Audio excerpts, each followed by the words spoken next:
నమస్తే, welcome to reality check. Reality check లో ప్రస్తుతం మనతో పాటు ఉన్నారు వైఎస్ఆర్ కాంగ్రెస్ పార్టీ ముఖ్య నేత, మాజీ మంత్రి శైలజానాథ్ గారు. ఆంధ్రప్రదేశ్ సంబంధించిన తాజా రాజకీయ పరిణామాలపైన శైలజానాథ్ గారితో మాట్లాడదాం. సార్ నమస్తే. నమస్తే. ఆంధ్రప్రదేశ్లో ప్రధానంగా ఈ రోజు need of the hour discussion point ఏంటంటే మావిగన్ పేరుతో 2029 ఎన్నికల్లో ఓడిపోవడానికి వైఎస్ఆర్ కాంగ్రెస్ పార్టీ రంగం సిద్ధం చేసుకుంది. తెలుగుదేశం పార్టీ మాట్లాడుతున్న మాట. What do you say? అసలు ఆల్రెడీ తెలుగుదేశం పార్టీ ఓటమి అంచుల్లో ఉంది ఆంధ్రప్రదేశ్ రాష్ట్రంలో. అందుకని అసంబద్ధమైన కార్యక్రమాలు, అసలు అసంబద్ధమైన మాటలు, అణచివేత ధోరణులు కనిపిస్తూ ఉన్నాయి. అంతా బాగున్నోడు పరిపాలన గురించి, ప్రజల గురించి ఆలోచిస్తాడు. లేనివాడే, పరిస్థితి బాగలేనివాడే ఎన్నికల గురించి, మిగతా వాటి గురించి ఆలోచించుకుంటూ ఉంటాడు. లేకుంటే ప్రజల ముందు ఆక్రోశాన్ని వ్యక్తం చేస్తూ ఉంటాడు. తెలుగుదేశం పార్టీ ఆ పొజిషన్లో ఈ రోజున ఉంది. వాళ్ళు ఎన్ని మాటలు మాట్లాడినప్పటికి కూడా. సో స్పష్టంగా ప్రకటించాడు కదా జగన్మోహన్ రెడ్డి గారు. తెలుగుదేశం పార్టీలో ఫ్రస్ట్రేషన్, తెలుగుదేశం పార్టీ పట్ల వ్యతిరేకత, తెలుగుదేశం పార్టీ ఓడిపోతుంది, మీ పర్సెప్షన్ మీకు ఉండొచ్చు. అది నిజమే అనుకుంటే కూడా మీరు ఇచ్చిన మావిగన్ అనే స్టేట్మెంట్ తెలుగుదేశం పార్టీకి చాలా బూస్ట్ ఇచ్చింది, తెలుగుదేశం పార్టీ గ్రాఫ్ని పెంచింది అనే మాటని అంగీకరిస్తారా? తెలుగుదేశం పార్టీ వాళ్ళు వణుకుతూ ఉన్నారు. ఎందుకు? ఎందుకంటే అసలుకి పెద్ద ఒక గొప్ప విశాలమైన ఆలోచన. యాక్చువల్గా రాయలసీమ వాడిగా నాకు రాయలసీమకు ప్రయోజనం జరగాలన్న కోరిక నాకు ఎప్పటికీ ఉంటుంది. కానీ మావిగన్, అమరావతి అని రెండు విషయాలు కంపారిజన్కి వచ్చినప్పుడు మావిగన్ అనేది 110 కిలోమీటర్లు దాదాపు ఉన్న ఒక లెంత్లో ఉండి ఒక 50 లక్షల జనాభాతో ఉన్న ఒక ప్రాంతం. ఇప్పటికే అక్కడ ఎస్టాబ్లిష్డ్ సిటీలు మచిలీపట్నం కానీ, విజయవాడ కానీ, ఆ తర్వాత గుంటూరు కానీ ఉన్నాయి. అట్లాగే ఎయిర్పోర్ట్లు ఉన్నాయి, సీపోర్ట్లు ఉన్నాయి. దాంతోపాటుగా పెద్ద రైల్వే స్టేషన్లు, ఆంధ్రప్రదేశ్ రాష్ట్రంలో పెద్ద రైల్వే స్టేషన్ అక్కడ ఉంది.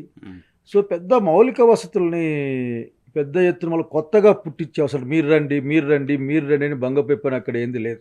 సార్ ఇవన్నీ మీకు తెలియదా? 2014లో తెలియదా? 19లో తెలియదా? 24లో తెలియదా? ఇప్పుడు తెలిసిందా? అక్కడ ఒక పట్టణం ఉంది, పోర్ట్ ఉంది, అక్కడ ఒక పట్టణం ఉంది, మీరు ఒక విషయాన్ని గమనించి, ఎయిర్పోర్ట్ ఉంది. మీరు చంద్రబాబు నాయుడు గారు ఈ మధ్య ఎక్కడో మాట్లాడుతూ విజయవాడ ఏంది అమరావతికి ఒప్పుకున్నారు కదని, అది నాకు బాగా గుర్తుంది ఈ రోజుకి కూడా. Stand my statement. అసెంబ్లీలో విజయవాడ దగ్గర పెడతాం, మేము విజయవాడ పెడతాం అని ప్రకటించారు. దాన్ని అందరూ స్వాగతించారు. ఆ రోజున మా ఎట్ల వాళ్ళం అసలు వీళ్ళెవరు చెప్పడానికి, వీళ్ళకి ఏంది అన్ని ప్రాంతాలతో మాట్లాడాలి కదా, రాజధాని అంటే అందరిది కదా, ఒక్కరిది కాదు కదా అని చెప్పాం. సో ఆ రోజున విజయవాడ ప్రతిపాదన ఉంది, అసెంబ్లీ రికార్డ్స్ చూసుకోవచ్చు ఎవరైనా కానీ. ఊరికే కన్వీనియంట్గా నోటికి ఎంత వస్తే అంత మాట్లాడుతూ చివరికి నిన్నేదో ఎవరో గుళ్ళో సిగరెట్ అంటించుకుంటే కూడా దాన్ని కూడా ఇష్యూగా మాట్లాడిన బాబు గారి గురించి నేను తక్కువ మాట్లాడాలనుకుంటా ఉన్నాను. ఈ రోజున ఆ మావిగన్ పాయింట్లు నేను చెప్పేంటంటే 28 గ్రామాల ఒక రాజధాని, అది గ్రామాల రాజధాని. ఇప్పటికి కూడా నగర పంచాయతీ అటు సంథింగ్ అయితే ఇంక నాట్ సిటీ. 28 గ్రామాల ప్రజలు అవమానిస్తలే లేదే. 28 గ్రామాల ప్రజలు ఆంధ్రప్రదేశ్ రాష్ట్రం కోసం తమ భూముల్ని, తమకు సంబంధించిన ఆస్తులన్నింటినీ త్యాగం చేస్తే అది 28 గ్రామాల రాజధాని ఎట్లా అంటారు? నేను 28 గ్రామాల ప్రజల పట్ల తగిన గౌరవంతోనే మాట్లాడుతూ ఉన్నాను. వాళ్ళకి 3 పంటలు పండే భూముల్ని ఆశ పెట్టి అవి 2 కోట్ల రూపాయలు ఎకరాకు డెవలప్మెంట్కి పెట్టి దాదాపు ఇప్పుడు 50,000 వచ్చే 50,000 2 లక్షల కోట్ల రూపాయలు నేను ఖర్చు డెవలప్ చేసి మీకు ఏమేమో చేస్తానని చెప్తే ఈ రోజు కూడా సేమ్ ఆ రోజు ఎట్లా ఉందో కొద్దిగా మార్పులతో, ఆ రోడ్ల గీట్ల మార్పులతో తప్పనిస్తే చివరికి కొద్దిమంది కోర్టులు పోతే రోడ్లు తిప్పుకొని రౌండ్లు వేసుకొని పోయారు. తప్పనిస్తే కొత్తగా వచ్చిన మార్పు నాకేం కనపడలేదు. సో అక్కడ భూములు ఇచ్చిన రైతులకు డెవలప్ చేస్తారా లేదా అనే దానిపైన లేని అనుమానం బయట నుంచి చూస్తున్నా మీకెందుకు ఉంది? ఎందుకు మేము దాంట్లో స్టేక్ హోల్డర్లు, ఈ రాష్ట్రంలో స్టేక్ హోల్డర్లు మేము. ముఖ్యంగా నేను తీసుకుని వస్తే నేను రాయలసీమకు సంబంధించిన వాడు కానీ అడుగుతాను, ఈ రోజున ఎవరి డబ్బులని 2 లక్షల కోట్లు ఒక చిన్న ప్రాంతంలో ఖర్చు పెడతారు? అంత నిర్బంధ అభివృద్ధి కేంద్రీకరణ ఎవరికి మంచిది? రాష్ట్రానికి 30 అడుగుల లోతులో నీళ్లు పడే దాని యొక్క విలువ అన్నది 500 అడుగులు బోరేస్తే కానీ నీళ్లు దొరకని మాకు తెలుసు. అట్లాగే కన్స్ట్రక్షన్ కాస్ట్ ఎందుకు కదా అసలు దాని యొక్క ఫెయిల్యూర్ ఎక్కడ కనిపిస్తుందంటే ప్రపంచంలో ఉన్న ఢిల్లీ, బెంగళూరు, హైదరాబాదు ఎక్సెట్రా పార్లమెంటు భవనం, ఇక్కడ అసెంబ్లీ భవనం, రకరకాలు చూస్తే వాడికైనా కన్స్ట్రక్షన్ కాస్ట్ 4,000, 5,000, మ్యాక్సిమం 6,000. 20 ఎస్ఎఫ్టీకి 20,000 ఎస్ఎఫ్టీతో కడతా ఉన్నాం అన్నప్పుడే అక్కడ అర్థమైపోయింది. వరల్డ్ క్లాస్ బిల్డింగ్స్ రోజు రోజు వరల్డ్ క్లాస్ అంటే ఏంటంటే ఇప్పుడు parliament building is not world class building. మీరు కాదని చెప్పగలరా? పార్లమెంట్ బిల్డింగ్ ఢిల్లీలో కట్టింది Modi government world class building కాదని మీరు చెప్తారని చెప్పండి ఎదురుగా. డెఫినెట్గా నో. అట్లాగే ఇక్కడ కట్టిన అసెంబ్లీ అంత ఇంత క్లాస్ బిల్డింగే కదా. అంతెందుకు 5 స్టార్ ఫెసిలిటీస్తో కట్టేదానికి కూడా 4,500 5,000 కంటే ఎక్కువ ఖర్చు కావడం లేదు. ఈ రోజున హైయెస్ట్ ఖర్చు ఇష్యూ అయినప్పుడు ఖర్చు గురించి వినండి. ప్రాంతాన్ని మారుస్తాను. నో మేము ప్రాంతాన్ని ఎందుకు, మా మావిగన్లో అమరావతి ప్రాంతం ఉంది.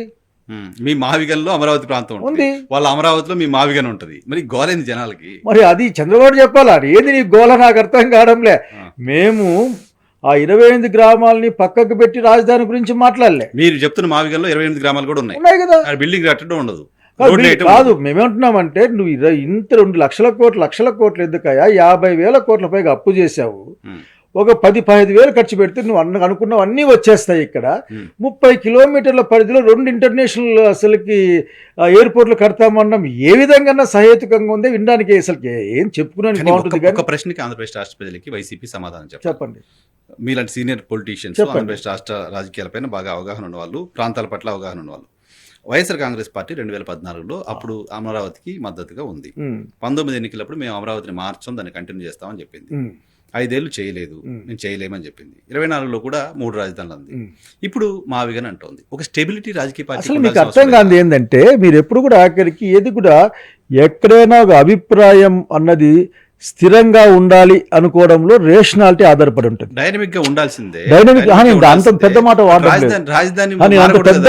మాట్లాడడం లేదు. కానీ నేనేమంటా అంటే ఈ రోజు కూడా అనేక సందర్భాల్లో చంద్రబాబు నాయుడు గారు కానీ వారి వారసుడు కానీ ఇంకోటి చెప్పేదంటే ఫైనాన్షియల్ క్యాపిటల్ విశాఖపట్నం అని మాట్లాడతారు. Financial capital. ఆ రోజు కూడా మాట్లాడిన దాంట్లో ఈ లెజిస్లేటివ్ క్యాపిటల్ ఇక్కడే ఉంటుందనే జగన్ రెడ్డి గారు మాట్లాడినట్లు నాకు గుర్తు. రాయలసీమ వారిగా నేను చాలా కోరికలు కోరుతా అనుకోండి, రాజధాని మా హక్కు కదా కదా.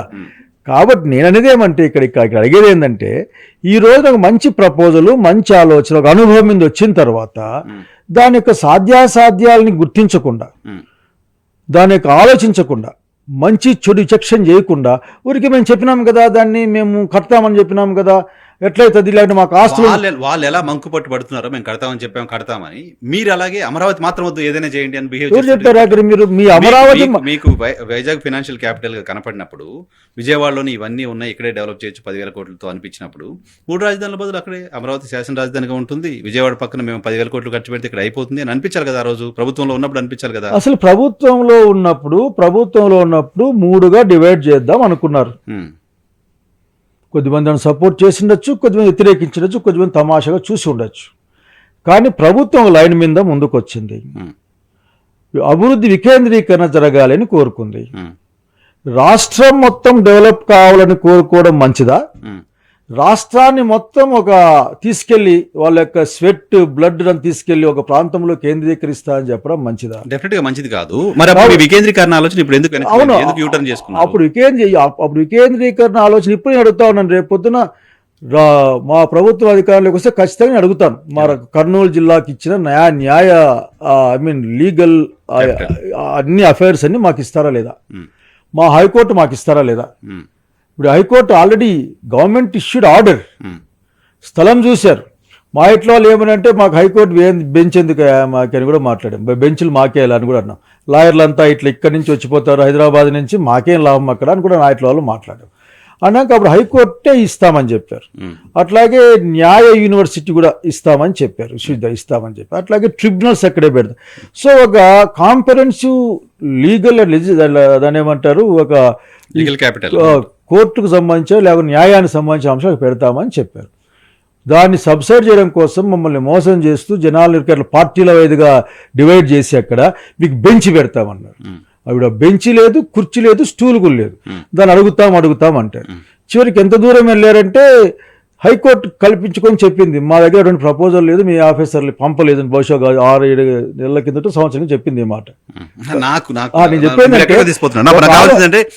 మీరు 3 రాజధానుల నుంచి అభివృద్ధి వికేంద్రీకరణ నుంచి మావిగన్ వైపు ఎందుకు వచ్చారు అనే దానికి ఆన్సర్ కనిపించదు. మీరు- గతంలో మీకు తప్పేంటి? నాకు అర్థం కాదు. ఇప్పుడు నాకు అర్థం కాదు. గతంలో Amaravati No, no, no. Amaravati రాజధానిని మారుస్తామని మీరు మీరు చెప్పినప్పుడు చంద్రబాబు నాయుడు అమరావతి అనుకూలంగా మాట్లాడే ప్రయత్నం చేస్తా ఉన్నారు. నేను చెప్పేది ఏంది? సో సరే, అమరావతి మారుస్తామని చెప్పినప్పుడు అమరావతి ప్రాంతానికి అనుకూలంగా తెలుగుదేశం పార్టీ, మీరు అప్పుడు కాంగ్రెస్ పార్టీ అధ్యక్షుడిగా మీలాంటి వాళ్ళు, కమ్యూనిస్ట్ పార్టీలు అందరూ అమరావతి అక్కడ ఉండాలని ఆందోళన చేశారు.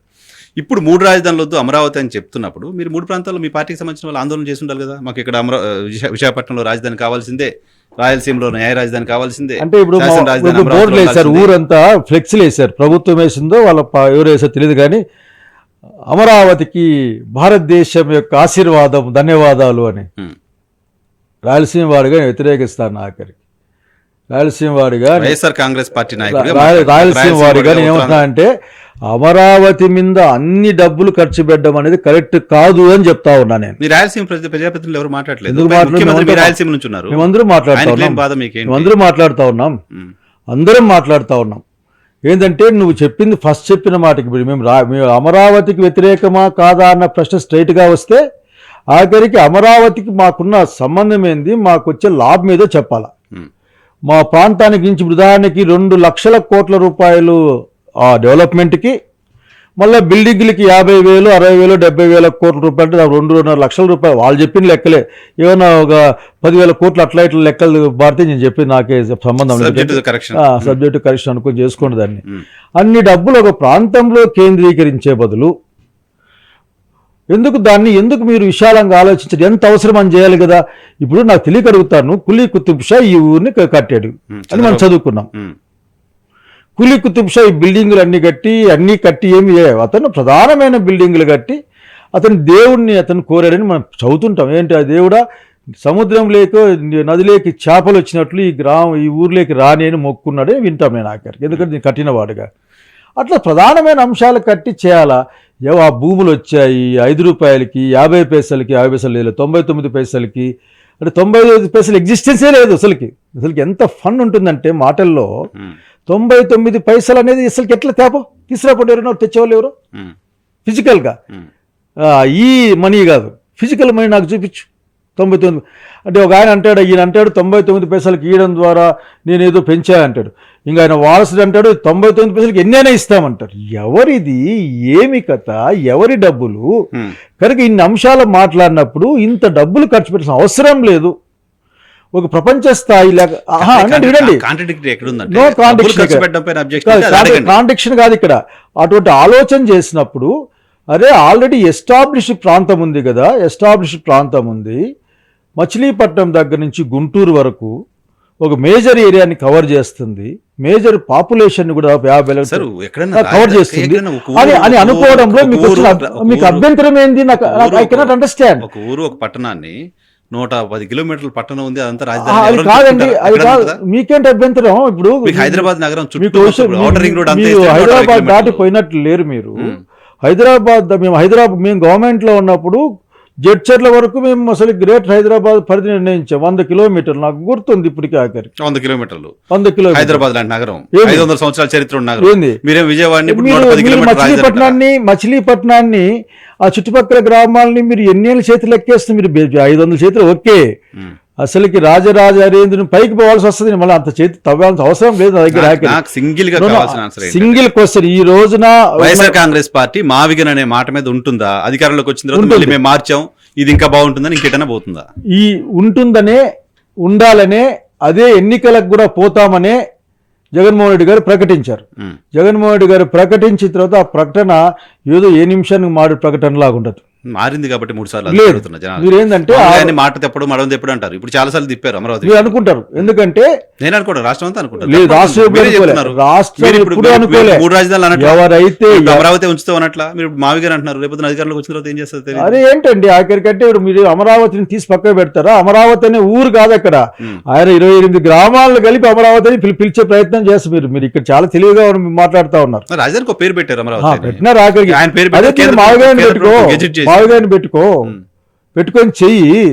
చేసి ఇప్పుడు ఎందుకండి అసలుకి ఆ మావిగన్ ప్రతిపాదన కారణం ఏంటంటే చంద్రబాబు నాయుడు గారి యొక్క ఆలోచన విధానంలో ఆంధ్రప్రదేశ్ ప్రజలు నష్టపోతున్నారనే ఒక బాధితాయుతమైన భావంతో ఆ మాట మాట్లాడతాం. అప్పుడు ఆంధ్రప్రదేశ్ ప్రజల్ని ఎడ్యుకేట్ చేయాలి, ప్రజలకు చెప్పాలి ఎందుకు ఎడ్యుకేషన్ స్టార్టెడ్, అది వదిలేసి మేము డెసిషన్ తీసుకున్నాం, మీరు దాన్ని ఫాలో అవ్వండి అని ఎలా ఎడ్యుకేషన్ అంటారు? స్టార్టెడ్. ఈ రోజున విజయవాడలోకి వెళ్ళి మీరు అడగండి, మీ ఛానల్ ద్వారా మీరు వెళ్ళి అడగండి. విజయవాడలోకి వెళ్ళి అడగడం కాదు కదా, వైజాగ్ లో మీ పార్టీ సమావేశం పెట్టుకుందా, అక్కడ చర్చించారా? రాయలసీమలో మీ పార్టీ సమావేశం పెట్టుకుందా, చర్చించారా? దీనిపైన ఆంధ్రప్రదేశ్ లో మీ పార్టీ పార్టీ సమావేశం ముఖ్యులతో పెట్టుకుందా, చర్చ చర్చించారా? జరిగింది. పార్టీ ముఖ్యులతో చర్చ జరిగింది. ప్రజల ఒపీనియన్, స్టేక్ హోల్డర్స్ కదా, స్టేక్ హోల్డర్స్ కూడా మాట్లాడతాం. ఈ రోజు స్టేక్ హోల్డర్స్ డెసిషన్ తీసుకున్న తర్వాత మాట్లాడతాం. మాట్లాడిన తర్వాత decision తీసుకుంటాం. మీరేంటంటే మా పార్టీలో ముఖ్యులంతా మాట్లాడుకున్న తర్వాత మెజారిటీ దీన్ని ఓకే ఇది మంచిది అనుకున్న తర్వాత దాన్ని ప్రజల ముందు పెట్టాం. ఎంత ముందు ప్రజల ముందు పెట్టామంటే ఎంత బాధ్యతంగా అవసరమైతే దీనిపై ఎన్నికలకు పోతామని కూడా చెప్పాం. అవసరమైతే ఆ మాట అనేసారు ఆయన కదా. దట్ ఇస్ ద ఎలక్షన్ ఎన్నికల ముందు అంటే ఏమనుకున్నారు అసలు మీరు చెప్పండి. ఈ రోజున మా కూటమి నాయకులు దీనిపై ఎలక్షన్ పోతామని వైసీపీ చెప్పండి. ఈ రోజున గతంలో మీరు అమరావతిని మార్చినప్పుడు చెప్పిన మాట 1,00,000 కోట్లు పెట్టలేము, దాంట్లో ఇన్సైడర్ ట్రేడింగ్ జరిగింది అని. ఇప్పుడు ఇన్సైడర్ ట్రేడింగ్ గురించి మీరు మాట్లాడలా, మాట్లాడమని మీరు చెప్తున్నారు కదా, ఖచ్చితంగా మాట్లాడే ప్రయత్నం చేస్తారు. రైట్. ఇంకోటి ప్రధానమైన అలిగేషన్ మీ పైన తెలుగుదేశం పార్టీ ముఖ్యమంత్రి చంద్రబాబు నాయుడు గారు చెప్తున్నమాట, మాట్లాడుతూ వస్తున్నమాట, గొడ్డలి పార్టీ అని బ్రాండింగ్ జరుగుతుంది వైఎస్ఆర్. ఇక్కడ ఇంకో మాట చెప్పాలి. మీరు ఆ మాగ నుంచి బయటకు వచ్చేటప్పుడు వచ్చేవాడు ఏం చెప్పాలంటే ఇది జనం గమనించాలా. మొన్న ఆ ఊర్లో ఒక ఊర్లో బహుశా పేరు గుర్తురావడం లేదు నాకు, ఆ గ్రామాల్లో మేము 2వ విడత భూసేకరణకి ఇయ్యం, మేము 50,000కే దిక్కు లేదు, మళ్ళీ ఇంకో 50,000 ఎందుకు మేము ఇయ్యం, మా భూములు మేమని కూర్చుంటే వాళ్ళు పిలిస్తే మా నాయకులు వెళ్ళారు.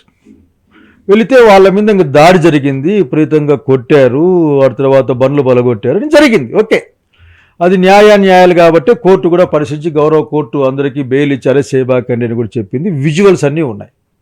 ఎవరైనా కానీ కరెక్ట్గా సీన్ వచ్చేవాడు కళ్ళు పూసుకుని నేను చేయగలిగింది ఏం లేదు, కానీ విజువల్స్ అన్నీ అందరూ విజువల్స్ ప్రపంచంలో ఎక్కడైనా దాన్ని పెట్టచ్చు. బాబు గారు ఏదో ఒక మీటింగ్లో మాట్లాడతారు, అసలు వాళ్ళని అక్కడికి ఎవరు పొమ్మన్నారు, మీకేం పని అమరావతిలో కాదు, ఎవరు పొమ్మన్నారు, మీకేం పని అంటే ఏంటది అంటే అమరావతి అనేది నీదే, ప్రైవేట్ ప్రాపర్టీనా? నేను ఇంకో మాట ఇక్కడ చెప్పాలనుకుంటే I want expose something few things for the entire ముఖ్యంగా రాయలసీమ వాళ్ళకి, అట్లా ఉత్తరాంధ్రులకి ఒక మాట చెప్పాలి నేను. ఏంటంటే 20,000 రూపాయలు స్క్వేర్ ఫీట్తో బిల్డింగ్ కడుతున్నావు కదా, అదే ల్యాండ్లో అదే కరకట్ట ప్రాంతాల్లో మీరు ఇల్లు కట్టుకుంటున్నారు కదా, మీరు 20,000 పెడుతున్నారా? అసలుకి అద్దాల ఫినిషింగ్ కోసం 2,500 2,500 కోట్లు ఏదో ఖర్చు పెడుతున్నారట. ఇంకో 1,000 కోట్లు ఇస్తే మా రాయలసీమ లిఫ్ట్ ఇరిగేషన్ పూర్తి అయిపోద్ది. ఒక 10,000 ఆ రాయలసీమకి, 10,000 ఉత్తరాంధ్రకి ఇస్తే అవన్నీ పూర్తి అయిపోతాయి మా ప్రాజెక్టులు. నేనేమంటా అంటే అమరావతి అనేది మీ ప్రైవేట్ అసలుకి ఎస్టేట్ కాదు, అది మా అందరిది అన్నప్పుడు మా అందరి సమస్యలు, మా అందరి యొక్క అనుమానాలకి, మా అందరి సమస్యలకి మీరు సమాధానం చెప్పాలి. అమరావతి అందరిదే. ఏమంటున్నామంటే ఇంత డబ్బులు పెట్టి అధికారం మీకు ఇచ్చి ఉండొచ్చుగాక, ఓట్ల ద్వారా వచ్చిండొచ్చుగాక, కానీ అందులో రేషనాలిటీ లేదు. ఒక 15-20 వేల కోట్లతో అద్భుతమైన రాజధానికి కావాల్సిన ఇన్ఫ్రాస్ట్రక్చర్ వచ్చే కాలంలో నేను చెప్పినాను కాబట్టి ఐకానిక్ బిల్డింగ్లో నీళ్ళు వస్తానే ఉంటాయి, తోడుతానే ఉంటాం, వస్తానే ఉంటాయి, తోడుతానే ఉంటాం. కొండవీడు పొంగినప్పుడల్లా 3 రిజర్వాయర్లు నింపుకుంటాం, మళ్ళీ ఆ నీళ్ళు పొలాలకు కాదు పోయేది, మళ్ళీ క్రిస్టల్లే కొడతారట లిఫ్ట్లు పెట్టి. ఇంత అసంబద్ధమైన ఆలోచన కరెక్ట్ కాదు. ఈ ప్రాంతం మొత్తానికి ఉపయోగపడుతుంది. నీ ఆలోచననే మేము కొద్దిగా ఆలోచించి చెప్పాం. కాబట్టి మావిగన్ మీద జనాభిప్రాయం రోజు రోజుకి మద్దతు పెరుగుతా ఉంది. Everybody knows that. చూద్దాం ఎలక్షన్ ఏం జరుగుతుంది. No problem. మీ పార్టీ పైన గొడ్డలి పార్టీ కంటిన్యూస్గా చంద్రబాబు నాయుడు గారు మాట్లాడుతున్నమాట యాజ్ వెల్. దాంతోపాటు ప్రభుత్వానికి వ్యతిరేకంగా మత కలహాలు రెచ్చగొట్టేలా కొంతమందికి డబ్బులు ఇచ్చి సోషల్ మీడియాలో ప్రభుత్వానికి వ్యతిరేకంగా నీటి క్యాంపెయిన్ చేయిస్తున్నారు, మతాలకు వ్యతిరేకంగా క్యాంపెయిన్ చేస్తున్నారు లాంటి మాట మీరు రాయలసీమకి వచ్చి మాట్లాడారు. నేను ఆయన మనగానపల్లిలో మాట్లాడాను కదా, పాపం మనగానపల్లిలోనే ఆ మంత్రి కూడా నీ పనితీరు సరిగా లేదు మార్చుకో అని చెప్పినట్టున్నాడు జనార్దన్ రెడ్డి గారితో కదా, చెప్పాడు కదా ఆ మాట కూడా. అది చంద్రబాబు నాయుడు గారి యొక్క వ్యవహార శైలి. తన్ని ఎలివేట్ చేసుకోవడం కోసం ఇంకోని డిగ్రేడ్ చేసే ప్రయత్నం చేస్తారు. అట్లా కదా చేయాల్సిన అవసరం లేదు కదా, రూమ్లో కూర్చొని ఆడుకోవచ్చు కదా. జనార్దన్ నీ పరిస్థితి బాగాలేదయ్యా చూసుకొని చెప్పచ్చు కదా. కొన్ని వేల మంది ముందు నిలబడి ఆ మాట మాట్లాడమంటే చూసావా నేను మా వాడిని కూడా స్పేర్ చేయని చెప్పి ఎలివేషన్ అంతే ఇది. జనార్దన్ని ఆడేసి మంత్రి పదవి పీకేసి నింటే నేనేమన్నా అబ్బా అబ్బా అనుకునేవాడిని. ఇది అబ్బా లేదు అమ్మా లేదు కదా. ఆయన దగ్గర ఒక బ్రాండింగ్ అని ఒకటి ఉంటుంది. బ్రాండింగ్ ట్రెండ్ ఆయన మామూలు మాట్లాడతారు బ్రాండ్ ట్రెండ్ అని. అట్లా బాగా ఆలోచించిన తర్వాత ఇదేదో బాగుంది అని చెప్పి వాళ్ళ వ్యూహకర్తలు చెప్పారు. బహుశా ఈ మధ్యకాలం చంద్రబాబు నాయుడు సొంతంగా చేస్తున్నట్టు నాకు అనిపించడం లేదు. అయినో బాబు గారు సిన్స్ డెకేడ్స్ నేను ఆయన దగ్గర నేను గవర్నమెంట్ డాక్టర్గా పనిచేసిన కాలం నుంచి ఆయన చూస్తూ ఉన్నాను. అట్లాగే ఈ 20-25 ఏళ్ళలో మరి దగ్గరగా రాజకీయాలు చూస్తూ ఉన్నాను. ఆఖరి అతను సీఎంగా చూశాను మొన్న, అంతకుముందు ప్రతిపక్ష నాయకుడు కూడా నేను చూశాను. ఈ బ్రాండింగ్లో ఇది బాగుంది పెట్టి ఎవరు నమ్ముతారు ఆఖరికి? ఈరోజు నిన్న మన నాని అనుకుంటాను కదా మాట్లాడుతూ ఇది బూడిద పార్టీ అన్నాడు. ఇది బూడిద పార్టీ, బూడిద దొరుకుతుంది ఇక్కడ ఆఖరికి అని. బూడిద కూడా దొరకట్లేదు. కాదు బహుశా నాన్నగారు ఆ పైన ఏదో ఆ స్టేషన్ పైన బూడిద దొరికిందని మన వారు చూసారా? సాయి కృష్ణ ఆ కేసులో ఇది బూడిద పార్టీ అన్నారు. మామూలుగా తెలుగుదేశం పార్టీకి బూడిద పార్టీ అని మేము జనాలు కూడా రేపు పిల్లలు మొదలు పెడతారు బాగుంది కదా అని. అతను దాన్ని చేద్దాం అనుకున్నాడు. ఎవరు వద్దన్నారు అతన్ని? అతను అధికారంలో ఉన్నాడు కదా. కాబట్టి నేను అడిగేది ఏంటంటే ఇట్లా బ్రాండింగ్ ట్రెండింగ్లు పైగా సోషల్ మీడియా అటాక్ అనేది ఎవరు ఎక్కువ చేస్తారు? ఫండ్ చేసి చేస్తున్నారని, మత కలహాలు సృష్టిస్తున్నారని. యూట్యూబర్ అరెస్ట్ అయ్యారు. అతను మాకేం సంబంధం? అంటే నిన్ను తిట్టిన ప్రతి ఒక్కడు మావాడా? మాకేం సంబంధం? Who is Ravan? తీయండి ఒక సిట్టింగ్ జడ్జికి ఇచ్చి హూ ఈజ్ రావణ్? రావణ్తో మాకేం సంబంధం అంటున్నా శైలజనాథ్. ఓకేనా? ఈ డైలాగ్ జస్టిఫికేషన్ చేసుకుంటారు.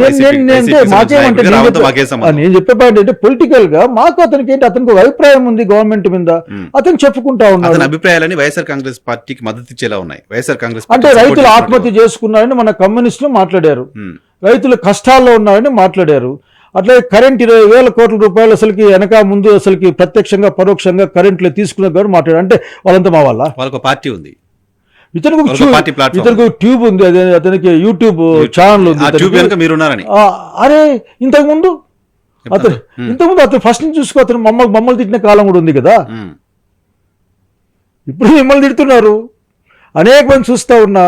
చంద్రబాబు నాయుడు గారు ప్రతిపక్షంలో వైఎస్ఆర్సీపీని విపరీతంగా తిట్టిన వాళ్ళంతా ఈరోజు చంద్రబాబు తిడుతూ ఉన్నారు. మనమేం చేస్తాం దానికి? మనం రావని విషయంలో మనం మాట్లాడేది ఒక్కటే, మాలాంటి వాళ్ళు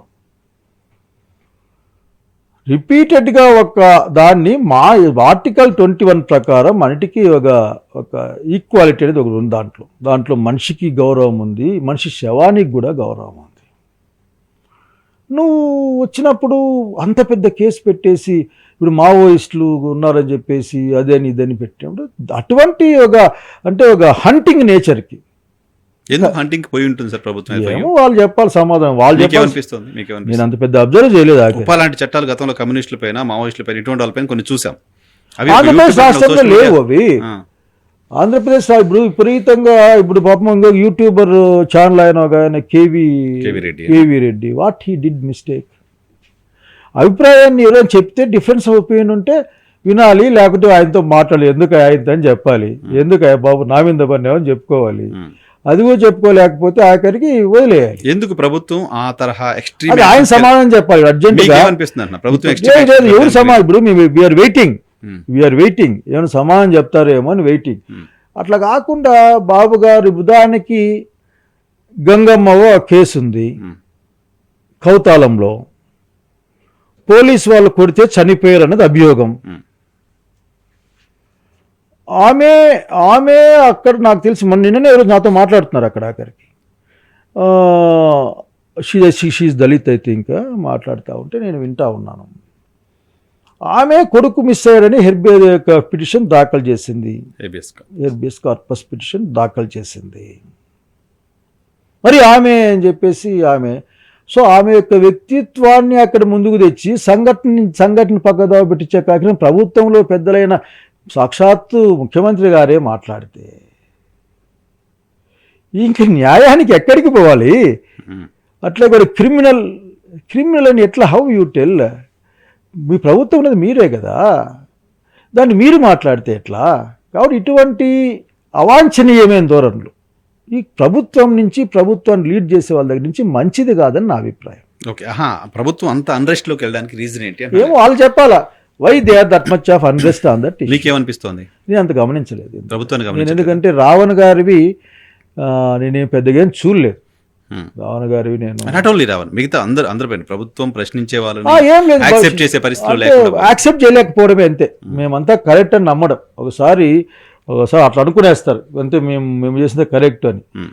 మాకడ్డమా అనుకుంటారు, మాకడ్డమా అనుకుంటారు, మాకడ్డమా అనుకుంటే సమస్యలు వస్తాయి. ఓకే. లేకపోతే వాళ్ళ దగ్గర నుంచి ఎక్కువ ఊహించడం, ఎక్కువ అసలుకి ఎక్కువ ఎక్స్పెక్ట్ చేయలేదు. ఎక్కువ ఎక్స్పెక్ట్ చేయడం. చివరిగా జస్ట్ 2 minutes మీకు టైం ఇస్తాను నేను, అంతకంటే ఎక్కువ ఇవ్వలేను. అవును. మీరు ఈ మధ్య రాయలసీమ ఉద్యమం, రాయలసీమ ప్రాజెక్టులు, రాయలసీమ కష్టాలు బాగా వినపడుతున్నాయి మీ దగ్గర నుంచి. అధికారం కోల్పోగానే వైఎస్ఆర్ కాంగ్రెస్ పార్టీకి రాయలసీమ కష్టాలు, రాయలసీమ బాధలు గుర్తొస్తాయా? నేను అత్యంత స్పష్టంగా ఒక మాట చెప్పాలనుకుంటున్నా. మీరు ఇప్పుడు గతంలో కాంగ్రెస్ పార్టీలో పనిచేసిన వాడిగా కూడా, బట్ రాజశేఖర్ రెడ్డి దగ్గర ఆయన ఫాలోవర్గా కూడా నీళ్ళ గురించి మేమే మాట్లాడతారు, పరిష్కారం నీళ్ళ గురించి మేమే చేస్తాం ఇప్పుడు ఎప్పుడైనా సరే. ఈ రోజున హంద్రీ నీవా గురించి అంత ఘనంగా చెప్పుకుంటున్నారు కదా, 56 TMCలు నీళ్లు తెచ్చినామని. 1 ఎకరాకైనా పారిచ్చారా?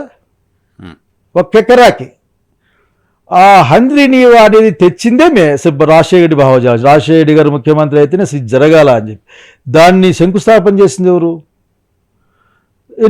ఎన్టీ రామారావు గారు. దాని ఆలోచన 40 TMCల వాటర్తో దాని 5 TMCల డ్రింకింగ్ వాటర్ ప్రాజెక్టుగా మార్చి 2 చోట్ల శంకుస్థాపన చేసింది ఎవరు? చంద్రబాబు నాయుడు. మళ్ళీ పైసా ఖర్చు పెట్టకుండా పోయింది చంద్రబాబు నాయుడు. మళ్ళీ మేము వచ్చినాక నీళ్ళు తెచ్చాం. అప్పుడు చెప్పేవాడు నేను, 1 చెంబు నీళ్ళు అనంతపురం జిల్లాకు వచ్చిందంటే మేమే అని. ఈ రోజు ఇన్ని TMC నీళ్ళు వస్తున్నాయంటే కారణం మేమే. జగన్మోహన్ రెడ్డి గారు 6,300 క్యూసెక్కులకు పెంచుతూ జీవో ఇష్యూ చేసి టెండర్ పిలిచిన తర్వాత ఎక్స్పాన్షన్కి దాన్ని తగ్గిస్తూ 3,6కో లేకుంటే దాన్ని తగ్గించేసి 3,8 అనుకుంటా తగ్గించేసి ఏదో లైనింగ్ చేస్తానని నాసిరకం లైనింగ్ చేసి చేసిన 3,000 కోట్లు 4,000 కోట్లు ఆయన ఖర్చు పెట్టిన లెక్కలు చెప్తారు. అట్లాగే బిల్లులు పెంచేసి బిల్లులు ఇచ్చేసిన దానికి చెప్తా ఉంటాడు అని చెప్తా ఉంటాడు. మేము 10,000 కోట్లు, అందులో 5-6 కోట్లు. 1, 2, 3 అంటే ఏం చేయాలి తెలుగుదేశం పార్టీ ఈరోజు? కూటమి సర్కారు రాయలసీమకి ఏం చేయాలి? ఏం చేయాలంటే మీరు చేసింది ఏంటి 5 ఏళ్ళలో? 1, 2, 3 చెప్పండి. అంటే ఇది వాటర్ అనేది ఒక పరంపరగా ఉంటుంది. ప్రాజెక్ట్సే కదా, వాటర్ అనేది ఒక పరంపరగా ఉంటుంది ఎప్పుడు కూడా. అదొక కంటిన్యూషన్ ప్రాసెస్. హంద్రీ నీవా కృష్ణా జలాలు మేము రాయలసీమకు తెచ్చాం, అదొక భావజాలం అది. అట్లాగే కృష్ణా జలాలు అనంతపురం జిల్లాకు పోయిన తర్వాత ఇక్కడ ఇబ్బంది వస్తుంది ఈ కాలువ నుంచి, కాబట్టి దాన్ని లింక్ చేస్తే HNSS గాలేరు లింక్ చేస్తే కిందికి పైనుంచి మళ్ళీ కృష్ణా నీళ్ళు ఇచ్చేస్తే పైకి ఇవ్వచ్చు కదా, అది ఆలోచన. అట్లాగే నెల్లూరు జిల్లాకు రావాల్సిన కండలేరు సోమశిలకి ఇట్లా నీళ్లు మొత్తం మొత్తం ఆగిపోయే క్రమంలో నీళ్ళు అదొక ఆలోచన.